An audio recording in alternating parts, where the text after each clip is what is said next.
शरियाती मानवो राजा ब्रह्मस्ति से प्रभु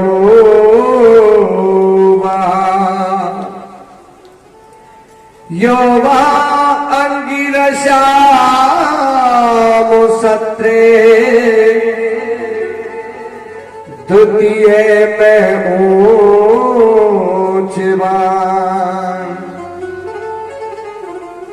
अब हम आपको सूर्य वंश की तरफ आपको ले चलते हैं। सूर्य वंश का विवरण सुनाते हैं। हे परीक्षित महाराज, नारायण के पुत्र ब्रह्मा जी हुए, ब्रह्मा जी के पुत्र मरीच मुनि हुए, मरीच मुनि के पुत्र कश्यप जी हुए, कश्यप जी की पत्नी अदिति से सूर्य भगवान का जन्म हुआ।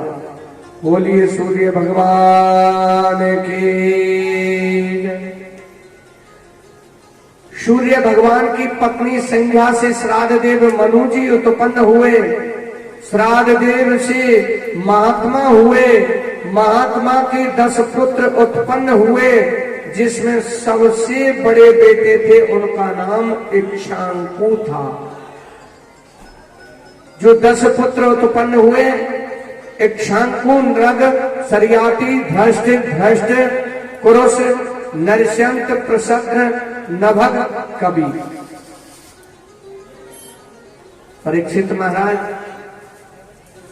महाराज शरियाती की एक पुत्री थी जिनका नाम शर्मिष्ठा था। शमन ऋषि को ब्याही थी। समय आने पर उनके यहां 3 पुत्रों ने जन्म लिया। हे परीक्षित महाराज, इसी वंश में महाराज नभग हुए। नभग के पुत्र का नाम नाभाग था, नाभाग के पुत्र का नाम अम्बरीश था। महाराज अम्बरीश के ही वंश में महाराज युवनाक्ष हुए, और युवनाक्ष महाराज के पुत्र हुए, उनका नाम मानधाता था। मानधाता के पुत्र का नाम मुचकुंद था। ये वही मुचकुंद महाराज हैं जिनकी 50 कन्या सौभरी मुनि को ब्याही थी। हमारा तुम्हारा संस्कार रहा, कल स्पेशल रूप से हम समय लेंगे और सौभर मुनि का विस्तार से चरित्र चित्रण कहेंगे।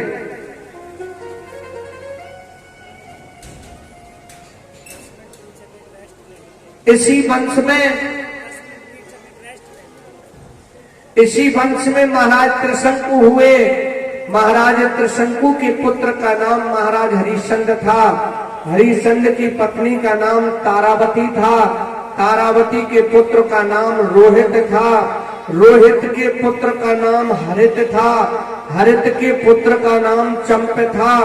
चंप ने चंपापुरी बसाई थी। चंप के पुत्र का नाम सुदेव था। सुदेव के पुत्र का नाम विजय था। विजय के पुत्र का नाम भरक था। भरक के पुत्र का नाम ब्रक था। ब्रक के पुत्र का नाम बाहुक था। और बाहुक के जो पुत्र हुआ उनका नाम महाराज सगर था। जहां से सूर्य की उत्पत्ति हुई है वहां से ही वंशावली चल रही है सब। महाराज सगर के 60,000 पुत्र थे।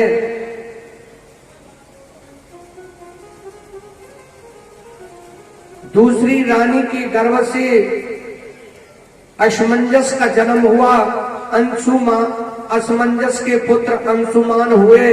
अंशुमान के पुत्र दिलीप हुए, और दिलीप महाराज के जो पुत्र हुए उनका नाम भगीरथ महाराज था। जो भगीरथ महाराज गंगा जी को पृथ्वी लोक पर लाए थे, अपने पूर्वजों का उद्धार कराया था। परीक्षित महाराज भगीरथ महाराज के पुत्र सुरत थे। सुरत के पुत्र का नाम नाभ था। नाभ के पुत्र का नाम सिंधुदीप था।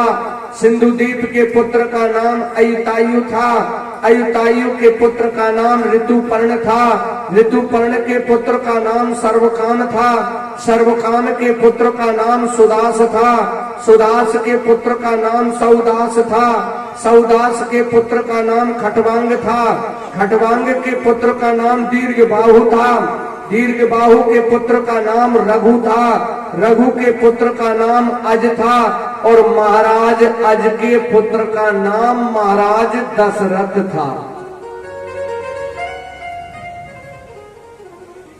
ये सूर्य वंश से लेकर के और महाराज दशरथ तक की वंशावली आपके लिए सुना। बोलिए श्री वृंदावन बिहारी लाल की जय।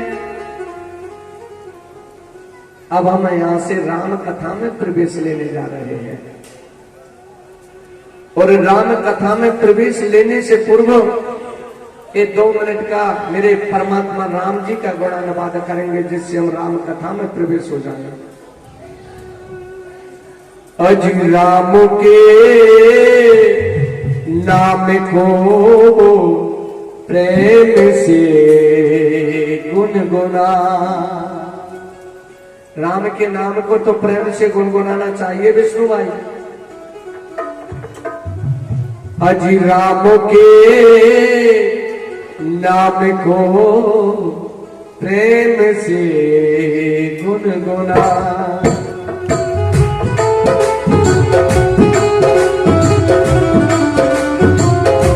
ये खमसा राग है साहब, खमसा। राम के नाम को प्रेम से गुनगुना, राम के नाम को प्रेम से गुनगुना।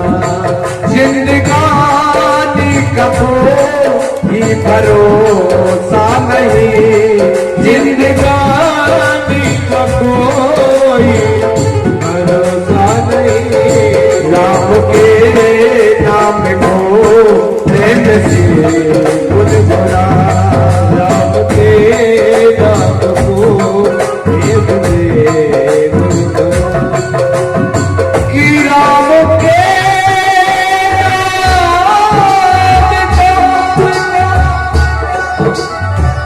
प्रेम से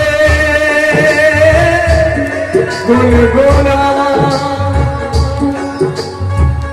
कि राम के नाम को प्रेम से गुनगुना। जिंदगानी का कोई भरोसा नहीं, राम के नाम को प्रेम से गाए जा।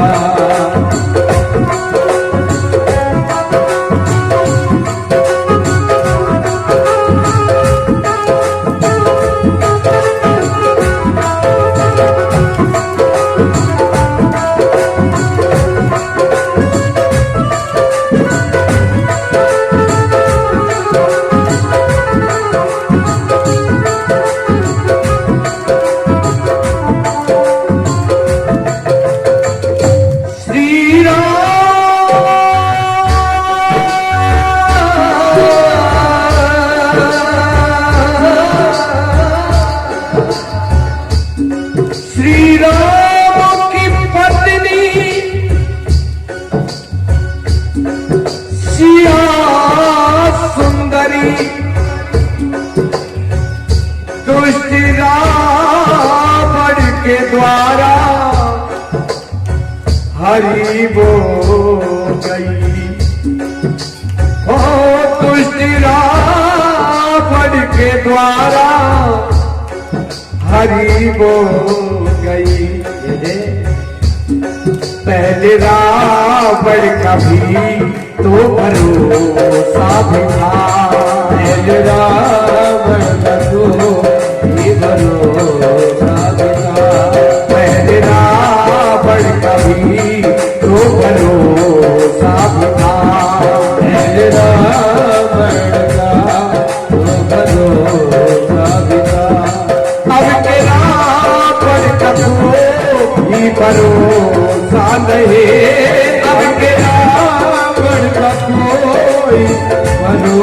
भुला नहीं, राम के नाम को प्रेम से गुनगुना, राम के नाम को प्रेम से गुनगुना। बोलिए रामचंद्र भगवान की जय।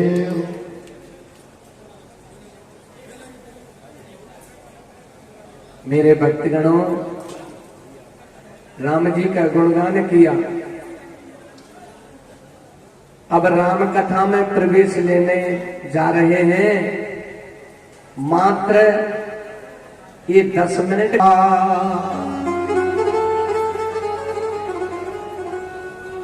सिंधु दीप परास्त समान, युतायुस्ततो बता।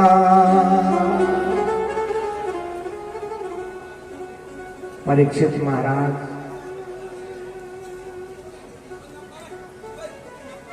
मानस में अगर हम रामचरित्र मानस में राम कथा को पूर्ण करना चाहें तो 2-4 घंटे की तो क्या 2-4 दिन में भी पूर्ण नहीं कर सकते हैं। परंतु भैया शिकंजी बांटने वाले आवाज मत करो। परंतु श्रीमद् भागवत महापुराण में श्री राम कथा का मात्र 1.5 अध्याय है। बड़ी सूक्ष्मता से लिया है। आते जाएं, अपना अपना स्थान ग्रहण करते जाएं। हे परीक्षित महाराज, हमने अभी आपके लिए महाराज दशरथ तक की वंशावली सुनाई। महाराज दशरथ के 3 रानियां थीं। कौशल्या, केकई और सुमंत्रा। 3 रानियां थी। महाराज दशरथ सब प्रकार से सुसज्जित थे, प्रसन्न थे, अवधपुरी के राजा थे।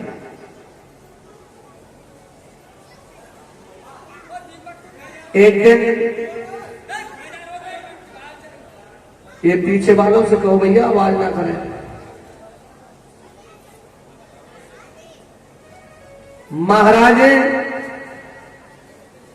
दशरथ के 3 रानियां होने पर भी,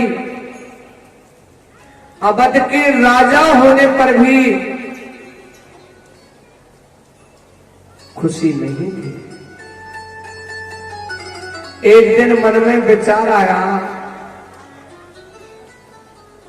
हम अवध के राजा हैं, हमारी 3 रानियां हैं, पर संतान तो कोई नहीं है। गुरु वशिष्ठ जी से सारा वृत्तांत सुनाया और वशिष्ठ मुनि ने श्रृंगी मुनि को बुलाया, उनसे पुत्रेष्टि यज्ञ कराया। जब पुत्रेष्टि यज्ञ कराया, यजन का बंटवारा किया, अर्ध भाग कौशल्य ही दीना, उभय भाग आधे कर देना। यजन का आधा भाग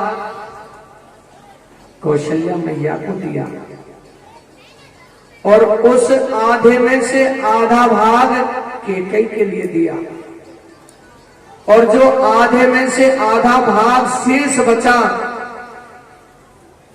मां कौशल्या ने, केकई ने अपना हाथ स्पर्श करके अपना अपना भाग बना के सुमंत्रा के लिए दे दिया। प्रेम से बोलो जय श्री राम। समय व्यतीत होता गया। तीनों रानियां गर्भ से हुई। अवध में खुशी की लहर दौड़ गई। समय कौन सा आया? महीनों में महीना चैत्र का महीना था। चैत्र के महीने में शुक्ल पक्ष था। शुक्ल पक्ष में नवमी तिथि थी और नवमी तिथि में अभुजित मुहूर्त था। सभी देवताओं ने नारायण से प्रार्थना की, हे नारायण, अब आपका पृथ्वी लोक पर अवतार धारण करने का समय आ गया है। भगवान के भक्तों ने भगवान को पुकारा, हे नारायण, अब हमें दर्शन देने आ जाओ। जब सभी ने प्रार्थना की तो मेरे नारायण ने कौशल्या मैया को आकर के अपना चतुर्भुज रूप दिखलाया और कहा कि कौशल्या, अब हम तुम्हारे पास आने वाले हैं, हमको देख करके भयभीत ना हो जाना।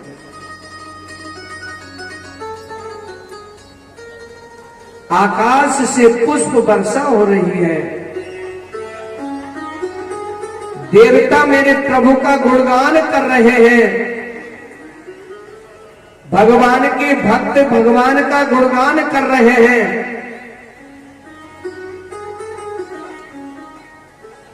सभी मेरे प्रभु का गुणगान कर रहे हैं।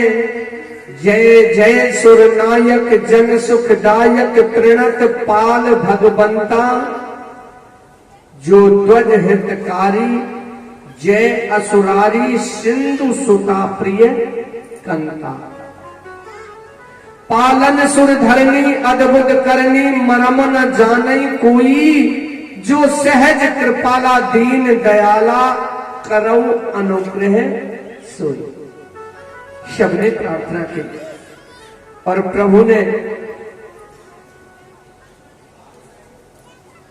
पृथ्वी लोक पर अवधपुरी में आने का विचार बनाया। आकाश से पुष्प वर्षा हो रही है। देवता गुणगान कर रहे हैं, भक्त प्रभु का गुणगान कर रहे हैं। इतने में तो मेरे प्रभु ने छोटे से रूप में अपना अवतार धारण किया।